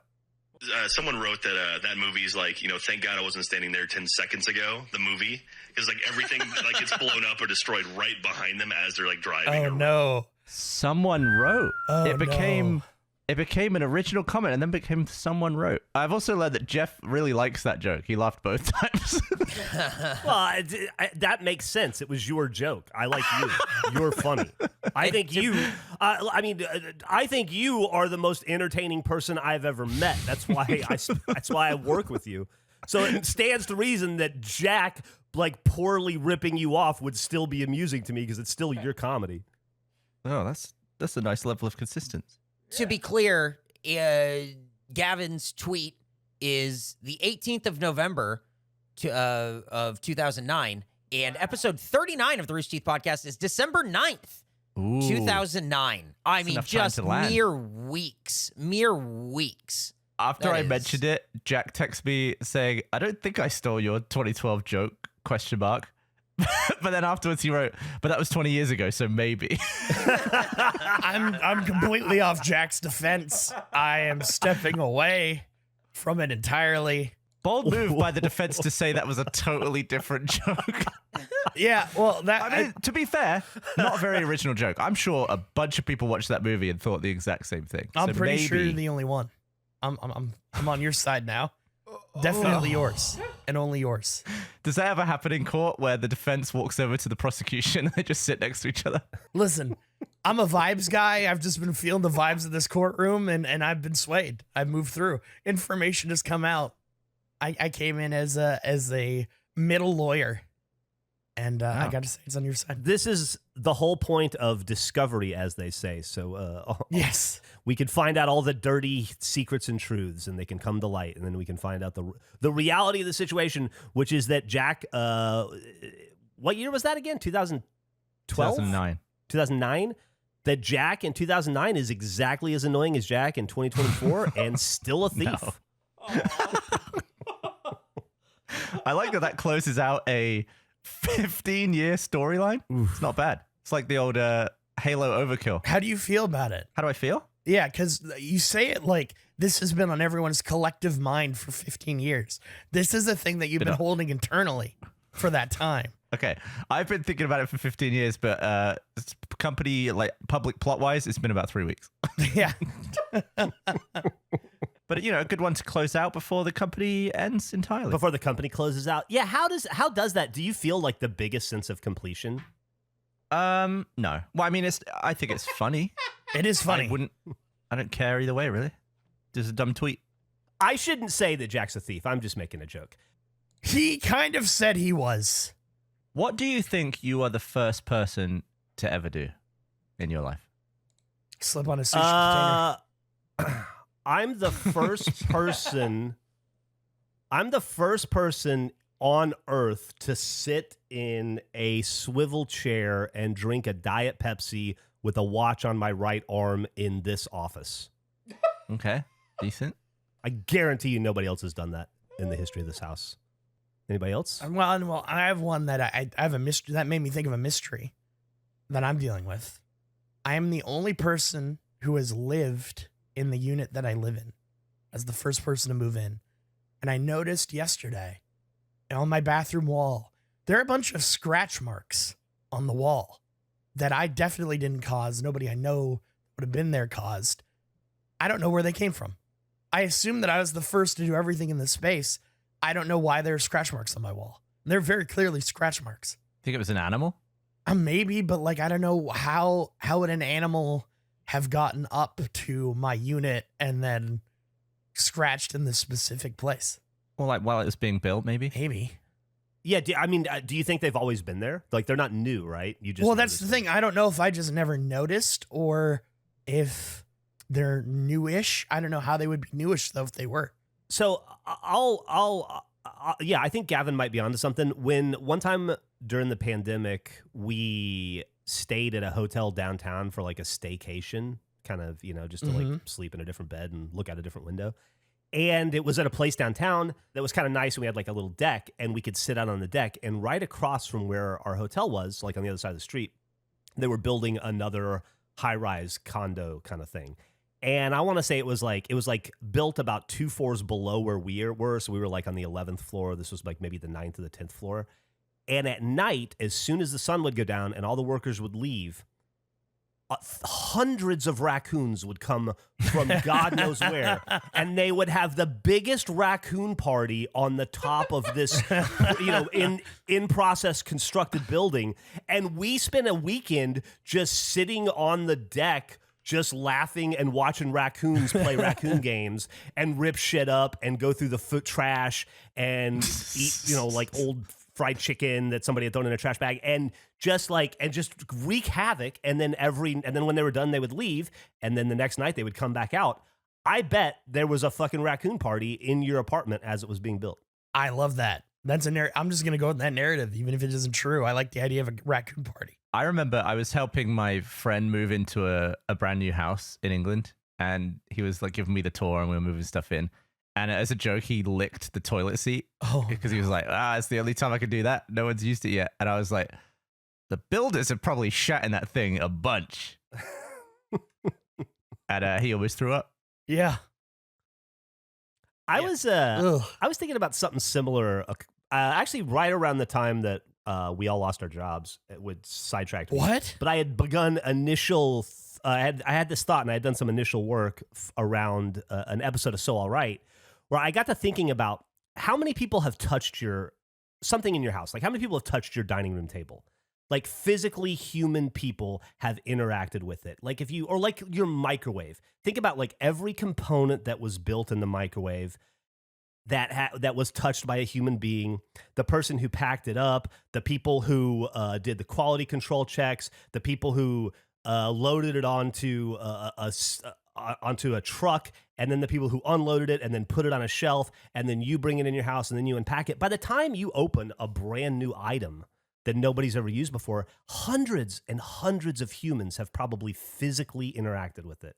And my dining room table is one of those shitty, like made from reclaimed pallets table. So it was a pallet before it was a table. So it's probably got even longer life. It had a whole other life. And then if you want to take it back too, like that pallet was a tree that a human cut and then milled, And even if it's a human running a machine, he's still pushing buttons and manipulating what's happening. And somebody's still taking it off the thing and loading it up as lumber. And then my dining room table is an old like Danish table I bought from a used furniture store from the 60s, right? Like a Danish modern table. How many people have just eaten dinner at that fucking table? God, imagine if before you died, you had to put everything back. Oh.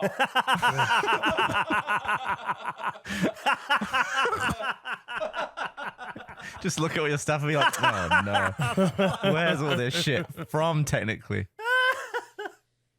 It kind of overwhelmed me for a couple days, though, where I just couldn't look at anything in my house and not think about how many hundreds of people had their grubby hands all over it. Like, I don't even want to think about how many people have touched my sofa before I ever did, especially if you're thinking about the foam and the fabric and the assemblage of the fabric. Like, it's mind-boggling.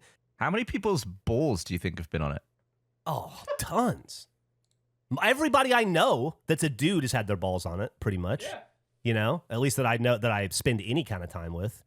But I was thinking about it because, like, 150 years ago or 120 years ago, you would, like, forge out into the West and then you'd build a house by yourself or with another friend or with your wife or your kid.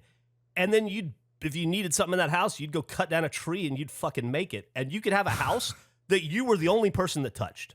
Potentially, like it'd get complicated if you bought like a piece, like something made out of iron that you got down from the local smith or whatever. But for the most part, you would have been the only person to interact with all of your shit. And boy, are we in a different world than that now. Totally. That's crazy to think about. Do you ever drink a glass of water and think how many people have they been inside before? No, I never have, but I'm not going to drink water anymore. Eric said never. WTF? You never thought that? No. I've never, ever thought that, ever. And There's now a finite great. amount of water on the planet. Yeah, no, I understand that. I just never thought about it being through a person. It just never occurred to me. Now it has. Thanks, man. Appreciate it. No worries. Anyway, when you're walking around your apartment or your home tonight, just pick one random item and pick it up and then think, 7,000 people touched this before I knew it existed. And then wipe it down. Going back to the mystery conversation of or Gavin's resolution, do you guys have any Easter eggs or things related to this show that have never come out? You're still just sitting on?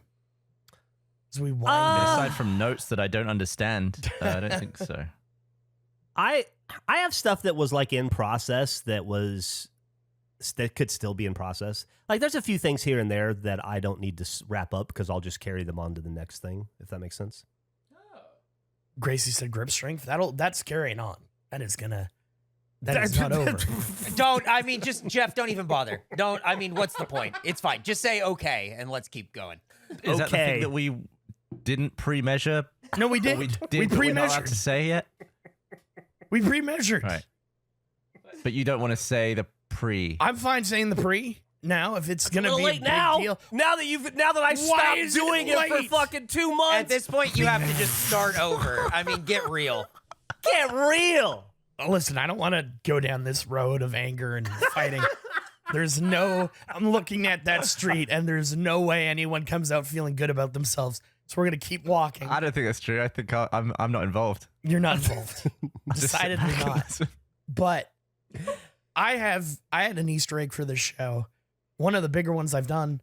No one's found. Been sitting on it for like 9 months and I don't know how to go. Is that what you were Xing the other day? I was Xing the other what? I saw a tweet. Like on Twitter. Oh, like on yeah, X. I saw a tweet from you that somebody had posted.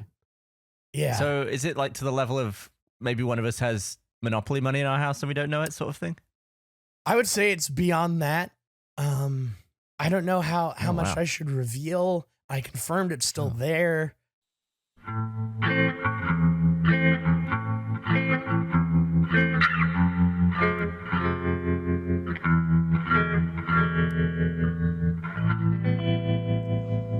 Hello, everyone, and welcome to the final Rooster Teeth stream. I am Barbara Dunkelman. I'm here with my friend Carrie. Hi, I'm Carrie Shawcross, and I think we just really wanted to have a chance for as many people as who wanted to get a chance to talk with you all and share some of their favorite memories. No crying. It's been banned. There are definitely not 20 boxes of tissues. Covered in these everywhere. Everyone's on ketamine. But I hope there's a lot of laughter. I'm sure there's going to be some tears, but we just want to have one last chance to talk to you all. Yeah. I know I speak for Carrie. Both of us are extremely honored to be doing this and to be here today. There's going to be a lot of tears. No. At least me. No. But yeah, we're very excited because we have people from all across Rooster Teeth who are going to be coming onto the stream, talking about their favorite memories and just a bunch of stuff that's happened over the last 21 years that we will never forget. And we're really grateful that you guys are here with us today, and we hope that you'll stick around for the entirety of the stream. Not sure how long we're going to go. We'll see. We have a very detailed plan that I think is already out the window, which is fitting, but I think good. I also think good, and I think that's something that's pretty appropriate for us, is that everybody at this company is always trying to push and get things right, and of course this one too. Why not? And just at the start too, I want to say how grateful we are for the entire crew here for putting this together. As Can we already get a round of applause for them?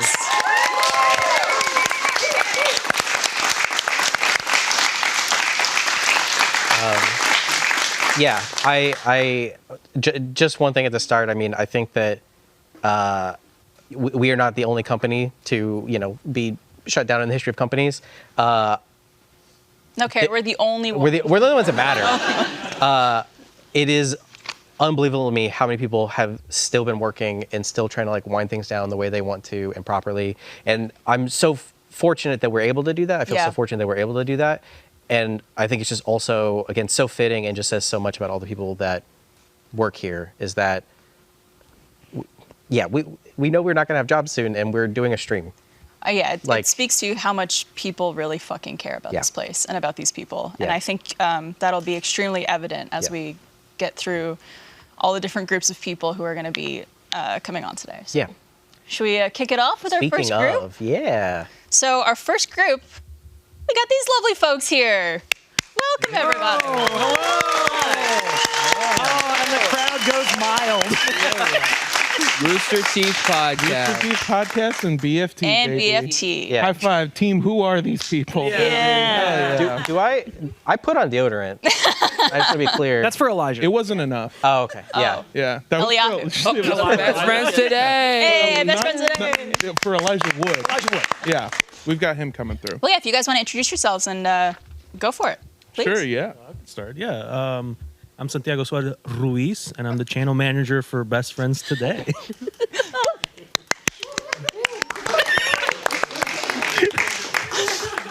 Hola, I am Armando. I thought we were doing this. I'm Armando Julian Torres. I am the showrunner, was the showrunner, and one of the hosts of Rooster Teeth podcast. Hi, I'm Andrew Rosas. I started here as a contract writer and then moved up to head writer of RT Shorts and then hosted, RTP with these guys. Yeah. It was a lot of fun. I'm Sammy, and I got here 8 months ago. Happy to be here, everybody. Oh, thank you for my lower third. Can we add, I got here 8 months ago? Yeah, I got here 8 months ago. Happy to be here. This is wild. You want to? Hope you didn't unpack. Yeah. I did. And now I got to pack it right back up. You want to split a U-Haul back to LA? Yeah, I can't put any money down, but like physically. Yeah, if you want to pay for it. Yeah. Split, not financially. No, God, no. Sorry, you want to live in a U-Haul back to LA? Yeah, I can't put any money down, but if you want me to, I'm down. I am Griff. I started here in sales, and then I ended up hosting RTP podcast with these two guys somehow. And I don't know. At this point, I'm like, maybe I should have just stayed in sales. Nah. Shout out Knight. Woo! You'll have 2 resumes. I do have 2 resumes. Yeah. I have the fun one and the one I'm probably gonna have to use. Yeah. What's the difference? One was AI Comic generated. Sans. Yeah. Yeah. Yeah. So we're just here to kind of help facilitate y'all, but feel free to talk about your favorite memories and kind of anything you'd want to say to the community or to each other. Yeah, you don't have to talk to us. Yeah, we're just here to observe. Okay. Like time travelers. Wait, We can't get involved. Then what are these people? They're just hanging That's out. the peanut gallery. Yeah. Oh, Hannah, Make you're sure we don't here. say anything bad. Hannah. On the Hannah. call sheet, they're listed as set decorations. Yeah. It's fucked up. I heard your voice last night. The Alamo. Yeah, that's you. Yep. Yeah. Do y'all want a mic? Do they not? Are they not? Are they not Mike? No, we're just hearing one side of a conversation. Okay. We'll get you. We're professional streamers and content creators. One note about that is that my favorite part of that, this is a John Reisinger note, was that I did the sort of open the messaging at the Alamo Draft House, and they asked me to do a new version of it because they wanted it to be more upbeat, which LOL. I guess I don't have a very peppy voice. And so John came up to me one day, very distraught, asking if Alamo Drafthouse had used AI because it didn't sound like me. That's funny. And I said, no, that was me being peppy. So funny. Yeah. I do like that they tried to pep it up because if you haven't been to Alamo Draft House, they basically have an intro that's like, if you talk, we'll fucking kill you. No, literally. We'll fucking track down your bloodline and kill them. You can snitch here. We prefer it. Put up a little go ahead for now, yeah, paper yeah. with a red light and we'll fucking kill you. Guys, what are we gonna do now? Well, Should I move orientation? Because I'm kind of separating the Rooster Teeth. No. Not at we all. can't stand to be near each other. No. Oh, okay. That's, No, yeah. this is real Beatles White Album era. Yeah. For RTP. Just Yeah, cannot we stand it. man, I started working here at Rooster Teeth through Funhouse, which was a really great time, and then I got very lucky to come out to Austin, Texas, not because of the weather or the infrastructure or the laws, but because of the people that I met in this building specifically and nowhere outside of it. No, working on RTP was probably not just the most fun stuff that I've done with Rooster Teeth, but probably the most fun I've ever had, like anywhere, like working anywhere, and not even just working, just in life, just being in a place. We talked about when we first rejuvenated. That seems like a bad word. When we were given when we reskinned yeah, the when we Rooster Teeth reskinned. podcast. When we Fortnite skinned RTP. Yeah, it's the same game, but you can just be Nicki Minaj. So. Yeah, when we Overwatch 2'd Rooster Teeth podcast. Yeah, when we Modern Warfare 3 the second time did, yeah. When we when we took it over, it it was like, I remember our weeks where like we would on Wednesday have our writer's room, and then we would write the sketch, write the game, and then we would just have everything locked by Friday. Monday go over it, Tuesday record all of it, and then Wednesday start that process over while editing that last episode, and just every waking hour being spent working on this show. But it was like, it was so good. It was so fun. The sketches were so fun. The sketches were really fun. The games were so fun. The show was so great. So like, yeah, not just the best job I've ever had, but also just the most fun I ever had in my entire life. Do you guys have any favorite standout memories that you could call back to? I remember when we recorded our second ever episode when the submersible was in the water. Oh, you mean the episode we had to come in? No. Well, hold on. So we made a lot of jokes. And then immediately afterward remembered that episode would come out a week later, and we had the foresight to go, they'll probably be dead. They're probably dead now. They are 100% dead now, but we will for sure know their fate by a week from now. It's different when you don't know for sure. Yeah, exactly. So we had to come in again and re-record the whole podcast. Yeah, I don't know. Maybe asking for a lower third of remaining oxygen. Yeah, you wanted a billionaire oxygen tracker. Billionaire oxygen tracker. I thought it at the time was a good idea.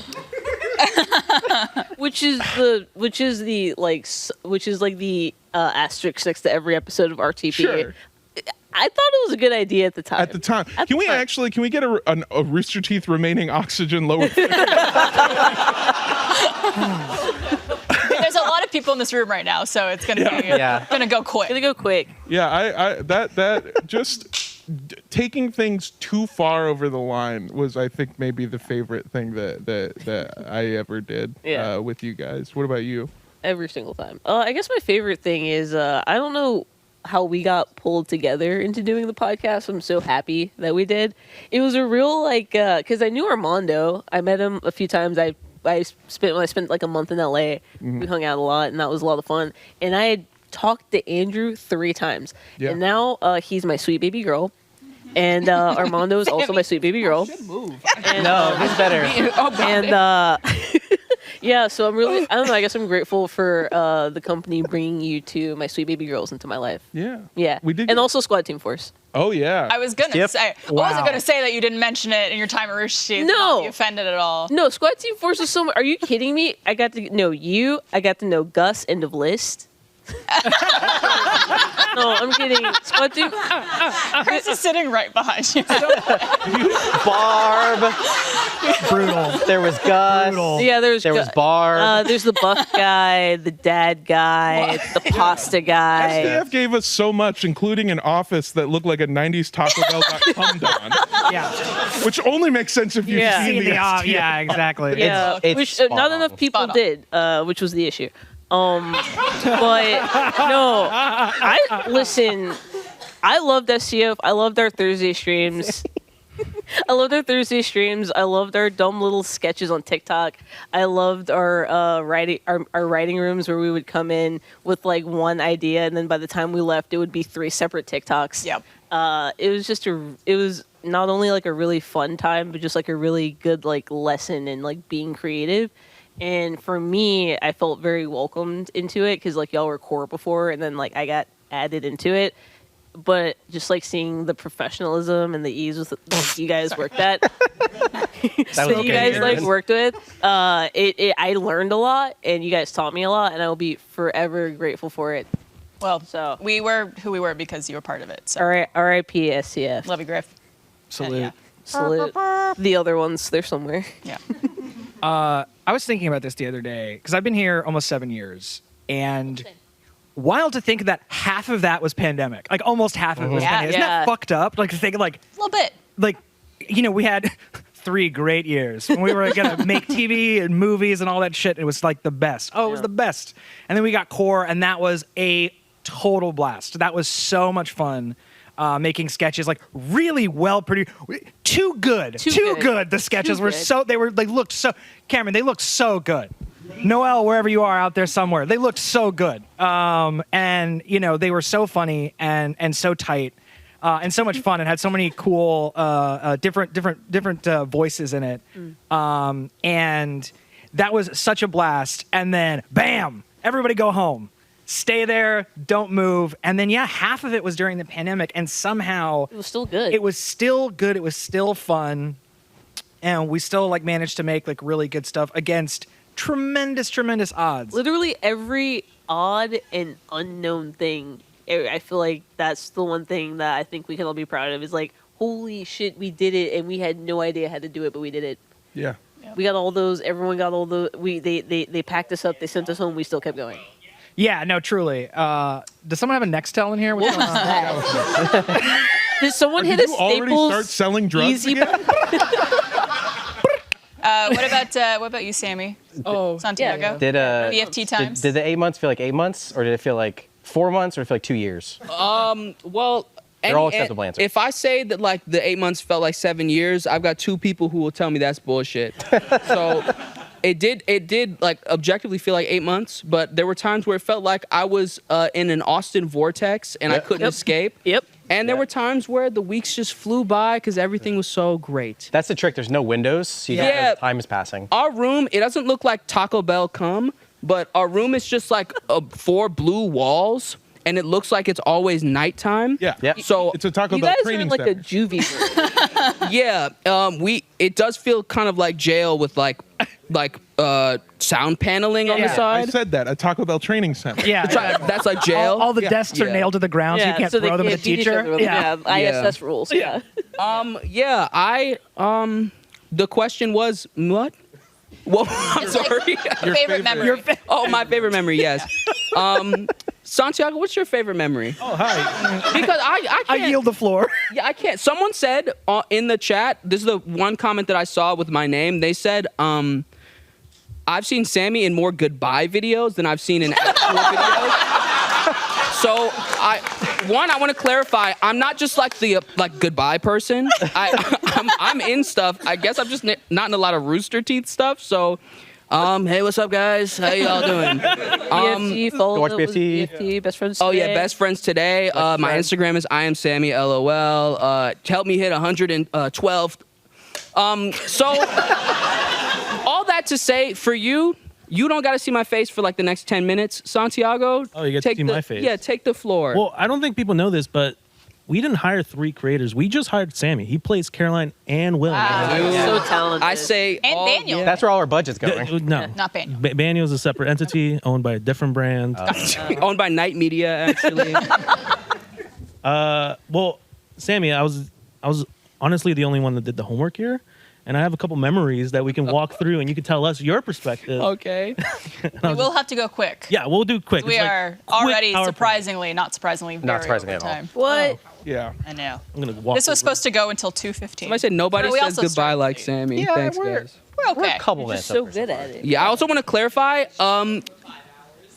Yeah. We yeah. bring you out anytime we have to say anything tough now. You're Yeah. Gen Z Jeff. You're our Jeff. Yeah. You want to pull up your? You could have a career in like YouTube apology goodbye video. Oh no. Just that like play it the starts ukulele? just No. So I think Hey, we guys. have a picture. Yeah, just what are a you quick slideshow. What are you showing? I'm just showing. I thought you just brought up a picture of us right currently. now? Yeah. all the memories. Can we get Andrew? Can we get it in the arms of an angel? But yeah, just a Can we get that? you want me- Can we get that? I don't. Sing it. What am I looking at? I can't You're see not yourself. yourself. I can't see. What am I looking at? y'all are probably trying to. But Is that just a photo of me? Yeah, that's you on the Why, always open why am I couch. showing so much leg in this picture? Look at those. Why drummies. not? Hey, There we go. So I just to clarify, you want me to talk about this photo of me? Yeah, go ahead. Well, do you know what this is? A picture of Is me? it your first day? This is day one. This is day one. This is day one in the office. We got Sammy. We got a little Caroline. We got Will. Look at them. Day one. Wow. Wow. They're still so young. They are babies. Yeah, this Oh was my 8 God. months ago. Guys, just to clarify, You- The amount that you've we- changed is crazy. Yeah, We- a baby wouldn't have even been born in that time. Conception to birth would not even Not be born in well. that time. oh Oh no. yeah, I find it so interesting that like, and this is a beautiful like moment for us to reminisce, but to think that this was like yesterday, like this was yesterday. This picture was. I don't look any different than how I do that's right Will. now. Yeah, you do. You have a hat on. That's Will. You look pretty different. No, in that's that me. photo. You did have hope and light behind your eyes. Yeah. So that was pretty cool. RTX. RTX. Aw. I remember that. That was an interesting, because that was my first convention ever, Oh. and I was so hopeful that we go to more RTX. I was like, it'd be so fun when we go there next year. But it was When's BFX? BFX. BFX. Hopefully, sometime. It's in that U-Haul. It'll be in that U-Haul. I was gonna say Taco Bell, but sure. Okay, yeah. Sure, yeah. Yeah. Catered. What is this photo? Oh, we got You think no this money photo for is? that. Oh, the music video? We don't talk about that. The We don't music, talk yeah, about we don't talk about the music video. Simple Walk 3. We had. I wish I could laugh along with you guys. What does that mean? So there's like it's you know what I'll show you later. I'll send you a link later. It's okay. It's actually a very complex walk. Yeah. Okay. I told you to watch it. You got like 7 days. So this was us on the set of Simple Walk 3. This was our first podcast set. Yep. And then we swiftly moved to the podcast room because everyone was like, you should go to the podcast room. We're like, yeah. Oh, yeah, that's Will. You can put them anywhere. Yeah. That's us recording the cheesecake. We tried every cheesecake on the Cheesecake Factory menu. Oh, God. And again, this was like 4 months ago. I have to say, Are you still recovering? BFT had so many things that involved food. Yeah. Oh, I want to let me clarify. Y'all kept us. We had snacks every day. Yeah. Guys. I will clarify something. And Kat knows this. I love eating food, and I think that this is a byproduct of me not having food for a long time. So I'm kind of catching up. Right. So I would always like sleep. Yeah. When we found Sammy, he was eating a fish skeleton on a trash can lid. Yeah. Yes. To be clear, that was 8 months ago. Yeah, Yeah. I was licking the cum off. No. Okay. I would. Okay. All right. Well, And with that, Bars, end of stream. yeah, we Off of the Taco Bell wall. There you Yeah, go. I was just doing a callback, and then it came. No, sorry. Okay. Well, thank you guys Yeah. so much for everything. Yeah. for real. We are gonna have to move to our next group. And we just wanted to say that if you've enjoyed watching any of the stuff that the four of us have done, we're doing our own thing now. We're launching a little channel of podcast content and streaming called Midnight Snack. Woo! So Midnight snacks. yeah, come rock with us. Come hang out. We got the three of us, and then I convinced Sammy to do it too because I said I'll pay you in food. Yeah. Hungry little fuck. Yeah, I'd be hungry. And Will and Caroline do not like doing those food challenges. I'll be like, what if we had Wendy's? Wendy's. Just had Wendy's. Yeah. And then we have it because wouldn't it be funny if we were like eating a burger in the video? Yeah. Wouldn't that be funny? And update for BFT, we're gonna keep doing stuff. Hopefully, we just don't know where, but we'll keep doing. Stay stuff. tuned. Yeah. Yeah, stay tuned. BFT will not die. It will continue on. Awesome. Well, thank you guys. 8 Thank you. more months. 8 more months. 8. All right, Santiago, Armando, Andrew, Sammy, Thank Griff, you thank so you much. guys so much. And yeah, go check out Midnight Snack. Yeah. That's when I do most of my eating. Midnight Snack. Yeah. It's a good name. They already have the social channels, so go check them out. Let's get our second group up here. We got Christina, Murphy, Brendan, Mark, Ashley, Allie, and Emily. We got more people. Anybody? Anybody else? That's fine. I didn't want to sit next to anybody but Barb. Oh, you know what? I'll sit with you. Okay, well, no, then I won't be on. It's okay. You know Go what? over I'm there. It's just- okay. It's okay. Yep, we're here. There might be I don't more know where I am. We're here. This is why Yeah. we're here. Anybody else? Mark Hessman. Yeah, Mark, You come want on in? in. Mark, and then we got John somewhere. John Mace. He's in the next one. The next. He is. And somehow I'm in both. Spoiler alert. Both. You're another You get to stay. like Emily. Sorry that I'm in both. No, please. That's fine. We have Hi, plenty guys. of couch space. Hello. How's it going? Would you like to go around and introduce everybody? Emily, would you like to start? Hi. Yeah. Yes. And let us know what you also did at Rooster Teeth. Hi. I'm Emily Weeks. Oh, you want to know everything I did? Please. We could Go sit here for for it. a couple hours. Yeah. No. Hi. I'm Emily Weeks. I started off as facilities office coordinator here. Can't remember my job titles. Now I'm facilities coordinator and one of the leads of the Women at Rooster Teeth BRG here.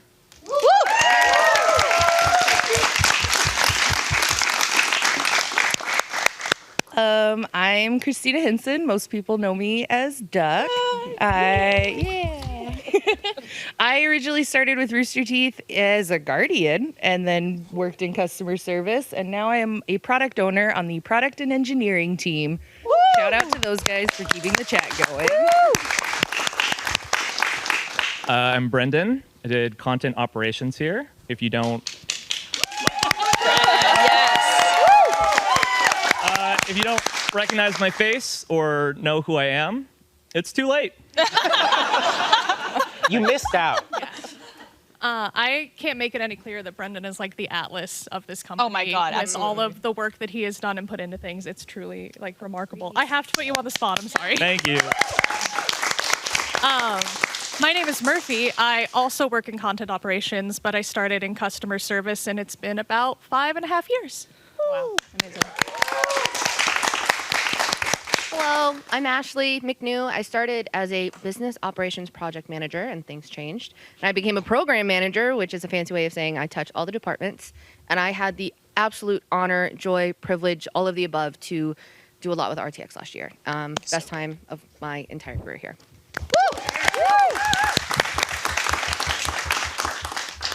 And I'm Mark. I've been here a little over 2 years, and I'm in finance. And Never say goodbye. If you don't say goodbye, then you aren't really gone. You just aren't here right now. One last adventure, Griff. This is it. It was good while it lasted. Are you ready? Let's get started. Protect me, go. Dreams do come true, Mom. I told you.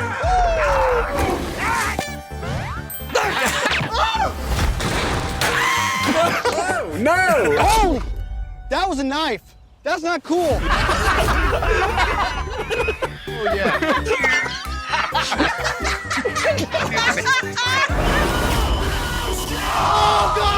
Oh, God! I hate him. Oh, my God. I remember thinking community is no longer defined by location. Community is defined by shared interests. Thank you so much, everyone. Rooster Teeth community, you guys are the greatest on the planet. We love you.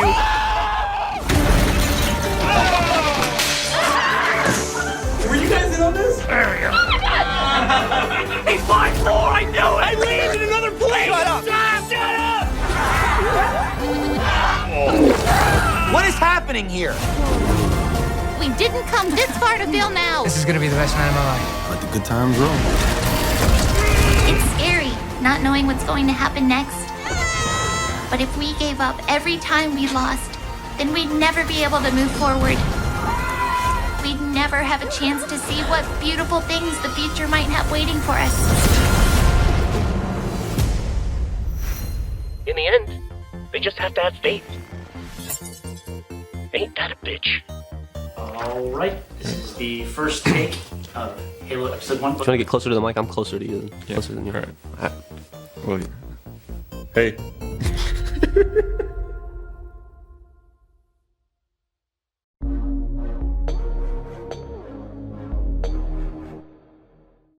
Whoa, guys, did you see this app?